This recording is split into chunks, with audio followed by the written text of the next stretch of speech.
woon jërëjëf laay jërëjëf ak ni mu jige woon géej xor gi kun fi doon suul sa waajur ku ne nga da nga naan bu ma ko fi suulee ci lay sulli ko parce que Seydina Limaamu bu ma ko fi suulee ndox mi fekk ko ñu ni bàyyi lay li muy woote du dëgg Limaamu génn àdduna ñu rab ko foofu tilla yi bàyyi ko fa xaj yi bàyyi ko fa ngaañ ya bàyyi ko fa mu tëdd nag tëddaayam bu njëkk mu jàkkaarloo géej bàyyi laay amul ak affaire géej gu jigéen géej gu góor buy ginnax la amal affaire bu soxor géej gi di ginnax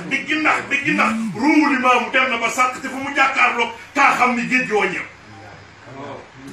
ku nu fa doon ndox sa bàyyi nga bañ ku fa doon ndox sa sëriñ nga bañ yonent yàlla bi rek moo mën a tudd ci tefes boobu tey danga naan diggante Limaamu ak géej dooni montagne moo fa nekk boo xamante ni mooy téye ndox bi dooni sëy naan dafa wàcce xeer yooyu ngeen tudde muloo yooyu pour mu téye ko amu fa amul dune de sable plage bu tàlli la am plage la bu plate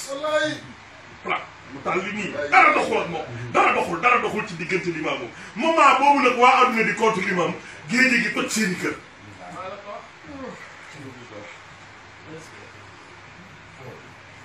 muy mujizaat bi fi des maa ngi wax benn wax naka ñëpp dégg bay boo mu dem fu ne